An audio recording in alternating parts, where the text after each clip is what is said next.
Siya ang ating kaligtasan, alay ng Diyos sa tanan. Viva poong Jesus Nazareno, awit at papuri, alay namin sa'yo. Dinggin ang dalangin at pagsamo ng bayan mo. Viva poong Jesus Nazareno.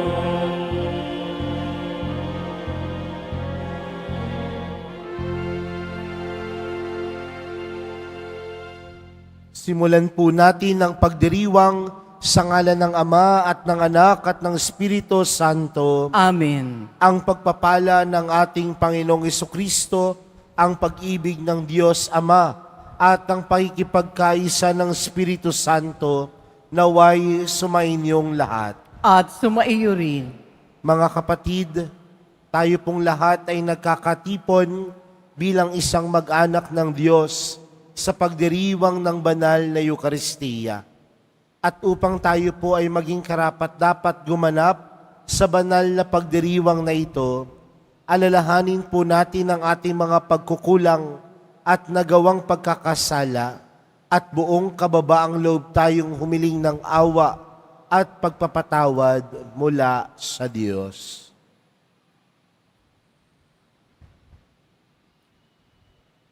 Sinugong tagapagpagaling sa mga nagsisisi, Panginoon, kaawaan mo kami. Panginoon, kaawaan mo kami.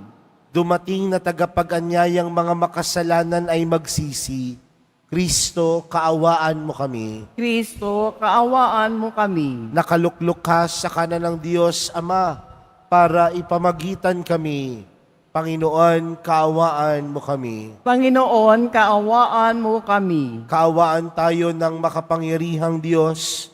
Patawarin tayo sa ating mga kasalanan at patnubayan tayo sa buhay na walang hanggan. Amen. Manalangin tayo. Ama naming makapangyarihan, ang iyong salitang nananahan sa iyong kaibuturan ay dinala sa sinapupunan ng Birheng Kalinis-linisan noong tanggapin niya ang mabuting balitang hatid ng anghel at siya'y lukuban ng Espiritu Santo bilang iyong tahanan. Katulad ng mahal na Birhen, matanggap nawa naming mapagpakumbaba na sundin ang loob mo sa pamamagitan ni Jesucristo kasama ng Espiritu Santo magpa sa walang hanggan. Amen. Magsiupo muna ang lahat. Pagbasa mula sa aklat ni Propeta Isaías.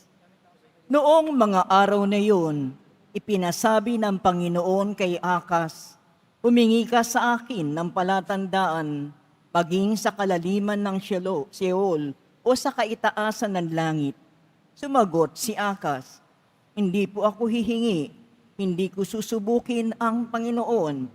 Sinabi ni Isaías, "Pakinggan mo, sambahayan ni David, kulang pa ba ang galitin ninyo ang mga tao, na pati ang aking Diyos ay inyong niyayamot?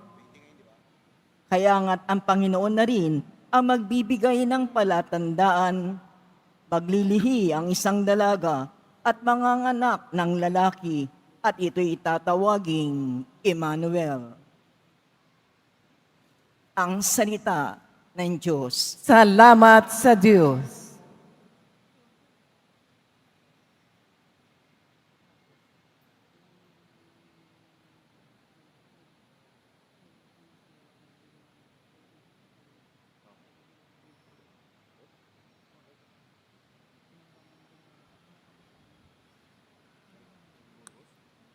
Ang Panginooy darating, siya'y dakilang hari natin. Ang Panginooy darating, siya'y dakilang hari natin. Ang buong daigdig, lahat ng naroon, may-ari ang Diyos, ating Panginoon. Ang mundo'y natayo at yaong sandigay, ilalim ng lupa, tubig kalaliman. Ang Panginooy darating, Siya'y dakilang hari natin. Sino ang marapat umahon sa burol? Sa burol ng puon, sino ngang aahon? Sinong papayagang pumasok sa templo? Sinong tutulutang pumasok na tao? Siya na malinis ang isip at buhay, na hindi sumamba sa Diyos-Diyosan, tapat sa pangako na binibitiwan. Ang Panginooy darating, siya'y dakilang hari natin. Ang Panginoong Diyos, pagpapalain siya, ililigtas siya at pawawalang sala. Gayon ang sinumang lumalapit sa Diyos, silang lumalapit sa Diyos ni Jacob. Ang Panginooy darating, siya'y dakilang hari natin.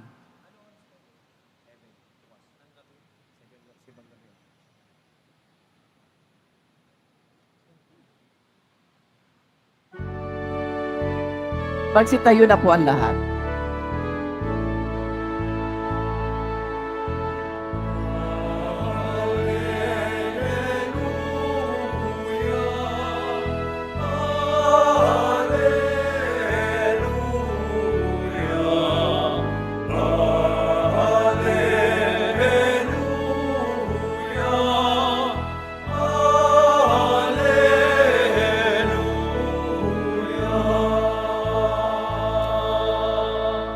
Halina, susi ni David, binubuksan mo ang langit upang kami ay masagip.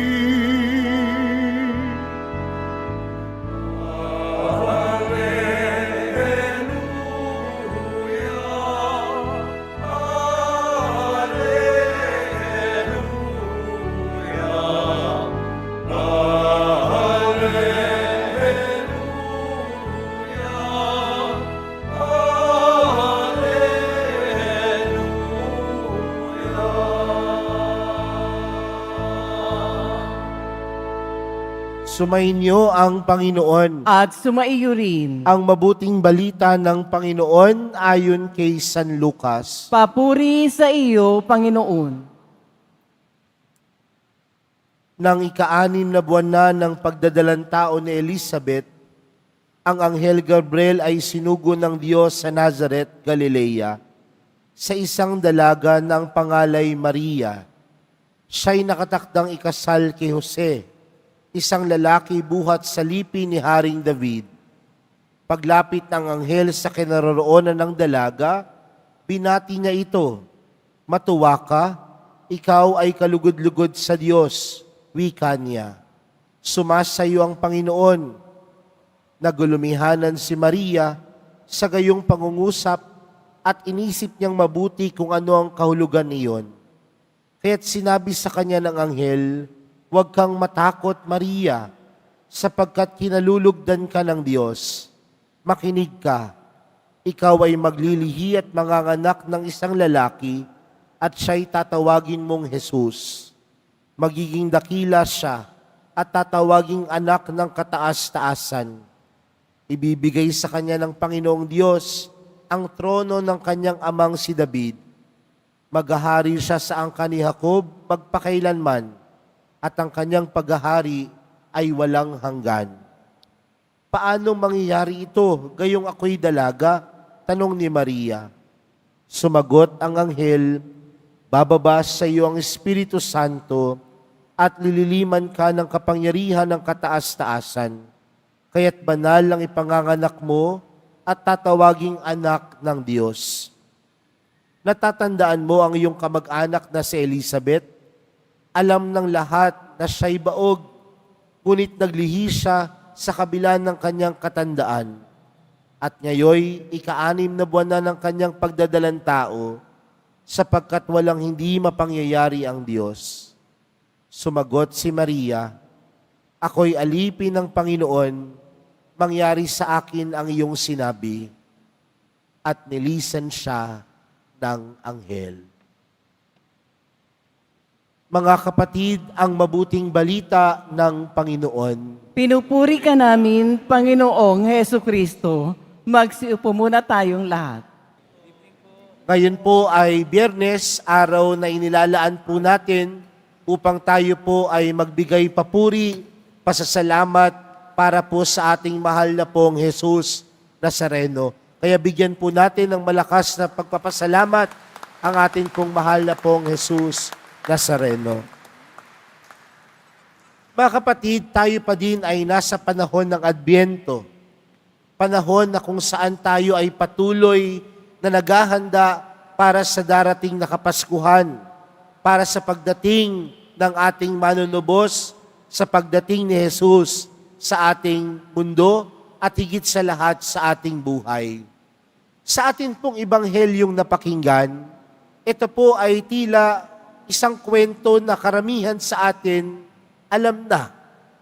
Dahil ito po ay kwento na kung saan ang Anghel Gabriel ay nagtungo kay Maria upang magdala ng mabuting balita. At ano po ang mabuting balita na dala ng Anghel Gabriel kay Maria? Na si Maria ay magdadalang tao at ang kanyang dadalhin sa sinapupunan ay walang iba kundi si Jesus. Walang iba kundi ang anak ng Diyos. Pero mga kapatid, kung mapapansin po natin sa Ebanghelyo, nung narinig ni Maria ang mabuting balita, dapat nandoon kagat ang kagalakan sa kanya. Di ba kapag nakakarinig tayo ng mabuting balita, masaya tayo? Pero doon sa ating Ebanghelyo, nandoon yung pagkagulumihanan ni Maria. Nandoon marahil yung takot kay Maria. Nandoon marahil yung pangamba kay Maria. Dahil yung mabuting balita na kanyang napakinggan ay isang malaking responsibilidad para sa kanya. Isang malaking hamon para sa kanya. Tandaan natin nung mga oras na ito, ang mahal na birhen ay dalaga. Ang mahal na birhen ay batang-bata pa. 14 anyos, 15 anyos. At tila, nandoon yung kanyang pangamba na tanggapin ang inaatas sa kanya.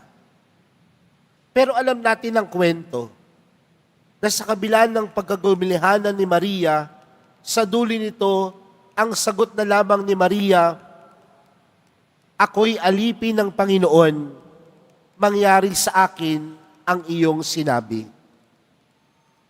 Pero isang bagay po ang magandang pagnilayan po natin doon sa ating Ebanghelyong napakinggan. At ito po yung huling pangungusap ng ating Ebanghelyo. Sabi po doon sa ating Ebanghelyo, at siya'y nilisan ng anghel. The angel departed from her. Ito po yung isang bagay na kapag binabasa po ang Ebanghelyo patungkol sa pagdala ng mabuting balita ng anghel kay Maria, ay hindi napapansin ang paglisan ng anghel. Alam niyo po, nung pinagninilayan ko yung Ebanghelyo, tinanong ko yung aking sarili, marahil kung ako si Maria, magagalit ako dun sa anghel. Marahil kung ako si Maria, sasabihin ko sa anghel, nagbigay ka sa akin ng responsibilidad, tapos ngayon, iiwan mo ako? Kasi bakit ako magagalit noon sa anghel? Kasi napakahirap marahil kay Maria na ipaliwanag yung kanyang kondisyon sa kanyang magulang na siya ay magdadalang tao. Napakahirap kay Maria na ipaliwanag kay Jose na kanyang pakakasalan na siya ay nagdadalang tao. Marahil mahirap ipaliwanag yung kanyang pagbubuntis ng mga oras na iyon. At inilisan pa siya ng anghel na pwede sanang yun ang magpaliwanag sa mga tao sa paligid ni Maria. Pero anong naging turo nito sa atin mga kapatid? Ang lahat ng bagay na ito, hinarap ni Maria. At At bakit naharap ni Maria ang lahat ng bagay na ito? Dahil sa puso ni Maria, nandoon ang tunay na katapangan. Mary is a courageous woman. Mga kapatid, sa panahon natin ngayon, sino ba ang tinitingnan nating matapang? Yung malakas magsalita, yung mga taong kayang gawin ng lahat, yung mga taong makapangyarihan, yung mga taong malakas mambuli. Ganyan natin tinitingnan ng katapangan sa panahon natin ngayon. Pero tingnan natin si Maria. Mainhin, banayad, parang hindi makabasag pinggan. Pero sa kanyang puso, puno siya ng katapangan. Harapin ang responsibilidad na inatas sa kanya ng Diyos. Harapin ang lahat ng pagsubok.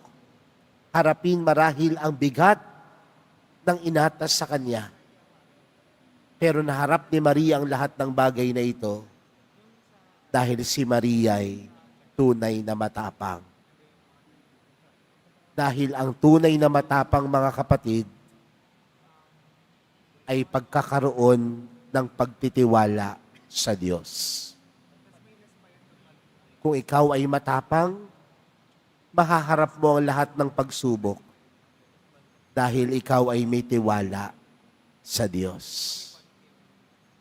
Lahat ng bagay na harap ni Maria, dahil kung tutuusin, iniwan man siya ng anghel, si Jesus ay sumasa kanya at nasa kanyang sinapupunan si Jesus. Mahaharap natin ang lahat ng pagsubok dahil tayo'y matapang. At ang katapangan ay hindi pagiging mapagmataas, kundi ang katapangan nagmumula sa kakayanan nating magtiwala sa Diyos. Kaya mga kapatid, sa pagpapatuloy po ng ating banal na misa para sa araw na ito, tayo pa din ay patuloy na nagdinilay ngayong panahon ng Adbyento. Tinuturuan po tayo ng pag-oo ni Maria bilang isang tanda ng katapangan. At ang katapangan na tinuturo sa atin ni Maria ay ang katapangang naharapin ang lahat ng pagsubok dahil tayo'y nagtitiwala sa kabutihan at pagmamahal sa atin ng Diyos. Dahil nasa buhay natin si Jesus, sumasa atin si Jesus, at tunay nating kapiling si Jesus. Amen.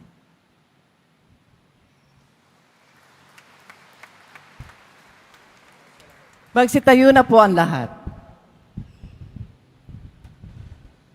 Minamahal kong mga kapatid, manalangin tayo na matularan natin ang halimbawa ni Maria nang may mababang loob, puno ng pananampalataya at laging handang tumupad sa kalooban ng Panginoon. Ang ating panalangin, sa pamamagitan ni Maria, dinggin mo kami. Sa pamamagitan ni Maria, dinggin mo kami. Bilang bayan ng Diyos, tayo naway sumulong sa ating paglalakbay sa pananampalataya sa ilalim ng paggabay at pagtuturo ng ating kaparian. Manalangin tayo. Sa pamamagitan ni Maria, dinggin mo kami. Ang mga pinuno ng ating pamahalaan, naway gumawa ng lahat ng paraan upang maitaguyod ang kapayapaan at pangalagaan ng kapakanan ng kanilang mga nasasakupan. Manalangin tayo. Sa pamamagitan ni Maria, dinggin mo kami. Ang mga lalaki at babaeng nagtalaga ng kanilang sarili sa Panginoon, naway maging mga tunay na saksi sa kaharian ng Diyos sa pamamagitan ng pagiging tapat sa kanilang pangako. Manalangin tayo. Sa pamamagitan ni Maria, dinggin mo kami. Ang mga kabataan, naway maging tapat sa kanilang pananampalataya, bukas palad sa kanilang pagmamahal, at matatag sa kanilang hangarin. Manalangin tayo. Sa pamamagitan ni Maria, dinggin mo kami. Ang mga namayapang tumugon sa tawag ng Diyos, naway makabahagi sa kagalakan ng hapag ng Panginoon. Manalangin tayo. Sa pamamagitan ni Maria, dinggin mo kami. Ama, naging tao ang iyong walang hanggang salita, nang italaga ng Birheng Maria ang kanyang buhay sa katuparan ng iyong balak. Matularan nawa namin ang kanyang halimbawa sa paghahanda para sa pagdating ni Jesus na iyong anak na aming Panginoon. Amen. Amen.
Magsitayo na po ang lahat. Manalangin po kayo mga kapatid upang ang paghahain natin ay kalugdan ng Diyos amang makapangyarihan. Tanggapin nawa ng Panginoon itong paghahain sa iyong mga kamay, sa kapurihan niya at karangalan, sa ating kapakinabangan, at sa buong sampayanan niyang banal. Ama naming lumikha, itangi mo ang paghahain ito upang ang mga nagdiriwang ay magkasalo-salo sa sinampalataya ng dapat na asahan sa darating mong anak na aming hinihintay, sapagkat siyang namamagitan kasama ng Espiritu Santo magpa sa walang hanggan. Amen. Sumainyo ang Panginoon. At sumaiyo rin. Itaas sa Diyos ang inyong puso at diwa. Itinaas na namin sa Panginoon. Pasalamatan natin ang Panginoong ating Diyos. Marapat na siya ay pasalamatan.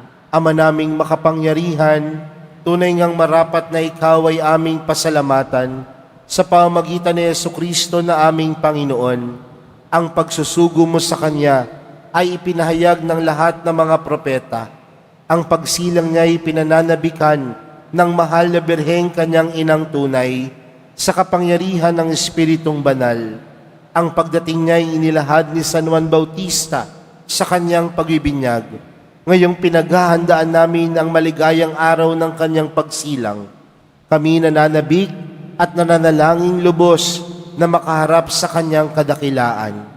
Kaya kaisa ng mga anghel na nagsisiawit ng papuri sa iyo, nang walang humpay sa kalangitan, kami nagbubunyi sa iyong kadakilaan.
Magsiluhod po ang lahat.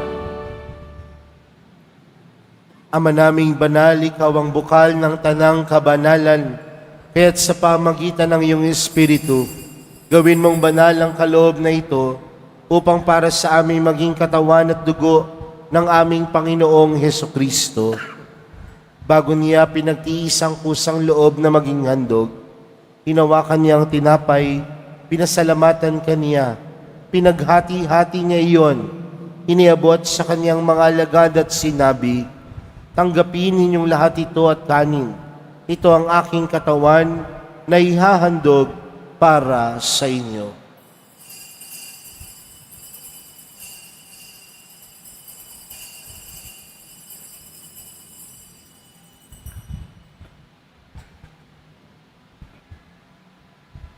Gayon din naman noong matapos ang hapunan, hinawakan niya ang kalis, muli kanyang pinasalamatan.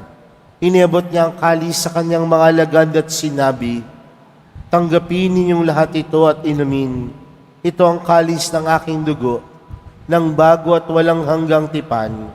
Ang aking dugo na ibubuhos para sa inyo at para sa lahat, sa ikapagpapatawad ng mga kasalanan.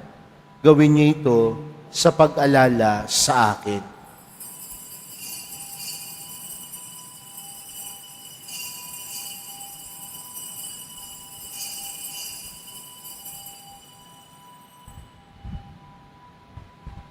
Magsitayo na po ang lahat. Ipagbunyi natin ang misteryo ng pananampalataya. Si Kristo'y namatay, si Kristo'y nabuhay, si Kristo'y babalik sa wakas ng panahon. Ama, ginagawa namin ngayon ang pag-alala sa pagkamatay at muling pagkabuhay ng iyong anak. Kaya't inaalay namin sa iyong tinapay na nagbibigay buhay at ang kalis na nagkakaloob ng kaligtasan. Kami nagpapasalamat dahil kami iyong minarapat na tumayo sa harap mo para maglingkod sa iyo. Isinasamo namin kaming magsasalo-salo sa katawan at dugo ni Kristo ay mabuklod sa pagkakaisa sa pamagitan ng Espiritu Santo. Ama, lingapin mo ang iyong simbahang laganap sa buong daigdig. Puspusin mo kami sa pag-ibig kay San Francisco na aming Papa at ni Jose na aming Obispo at ng Tanang Kaparian. Alalahanin mo rin ang mga kapatid naming nahimlay nang may pag-asang sila'y muling mabubuhay, gayon din ang lahat ng mga pumanaw. Kaawaan mo sila at patuloyin sa iyong kaliwanagan. Kaawaan mo at pagindapatin kaming lahat na makasalo sa iyong buhay na walang wakas. Kaysa ng mahal na Birheng Maria na ina ng Diyos, ng kabiyak ng puso niyang si San Jose, kaysa ng mga apostol at ng lahat ng mga banal na namuhay dito sa daigdig ng kalugod-lugod sa iyo, may pagdiwang nawa namin ang pagpupuri sa ikararangal mo sa pamagitan ng iyong anak na aming Panginoong Hesukristo. Sa pamagitan ni Kristo, kasama niya at sa Kanya, ang lahat ng parangal at papuri ay sa iyo, Diyos Amang makapangyarihan, kasama ng Espiritu Santo, magpa sa walang hanggan.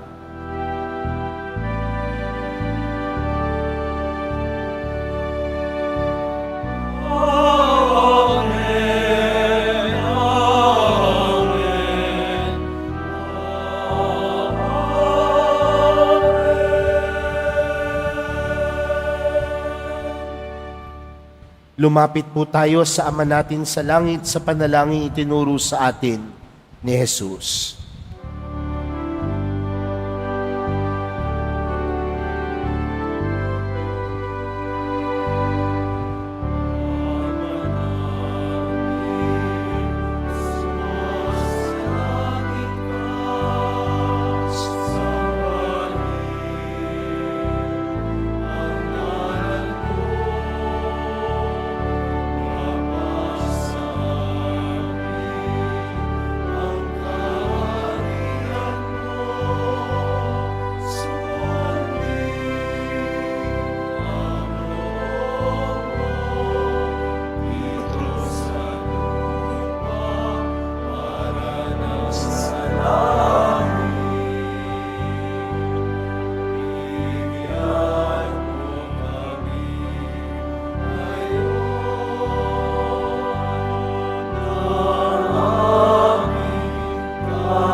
Inihiling po namin kami adya sa lahat ng masama, pagkalooban ng kapayapaan araw-araw, iligtas sa kasalanan at ilayo sa lahat ng kapahamakan, samantalang aming pinananabikhan ang dakilang araw ng pagpapahayag ng tagapagligtas naming si Jesucristo.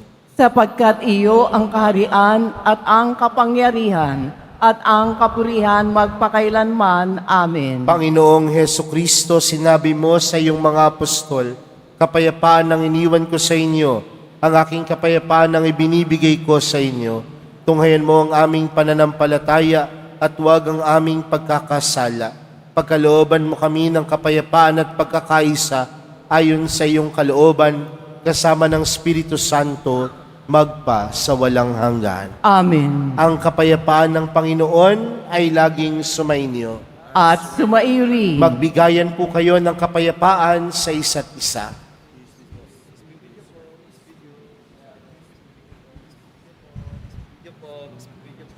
Kordero ng Diyos na nag-aalis ng mga kasalanan ng sanlibutan, maawa ka sa amin.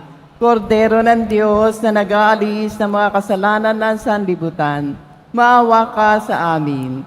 Kordero ng Diyos na nag-aalis ng mga kasalanan ng sanlibutan, ipagkaloob mo sa amin ang kapayapaan. Magsiluhod po ang lahat.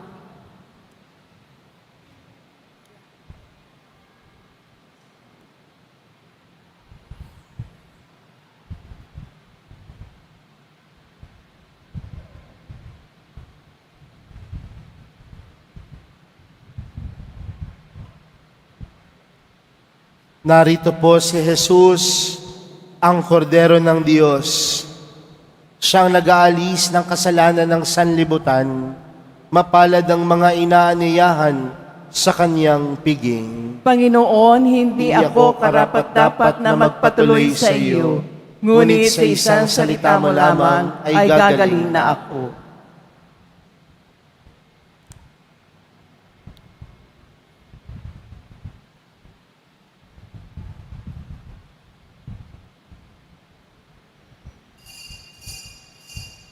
Para sa lahat ng tatanggap ng banal na komunyon, sasagot po tayo ng amen pagkasabi ng pari o ng lay minister ng katawan ni Kristo at isubo agad sa bibig bago umalis sa harapan ng pari o lay minister. Sumunod po tayo.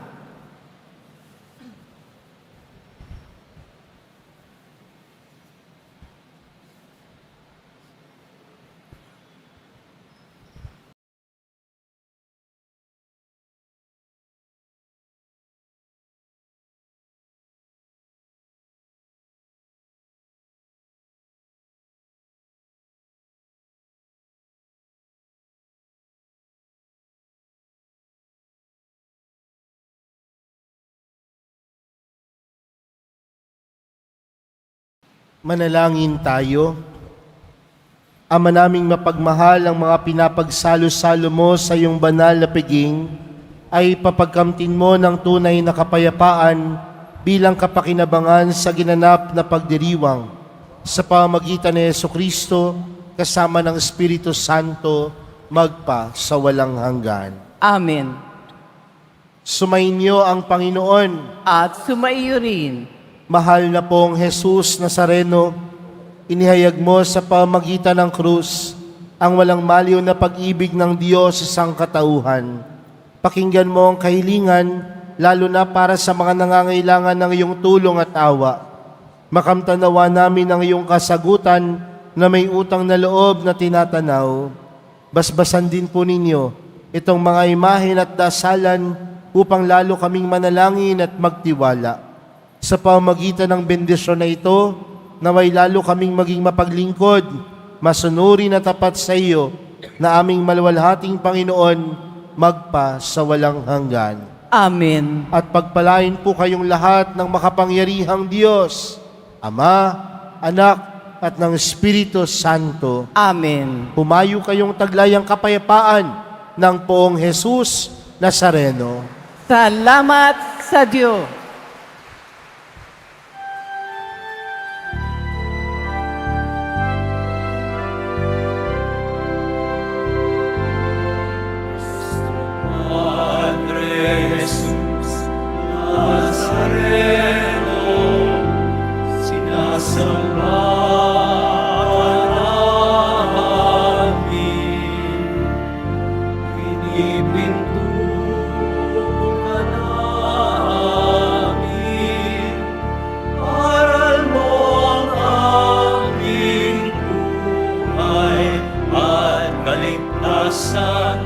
Nuestro Padre Jesús Nazareno, iligtas mo kami sa kasalanan.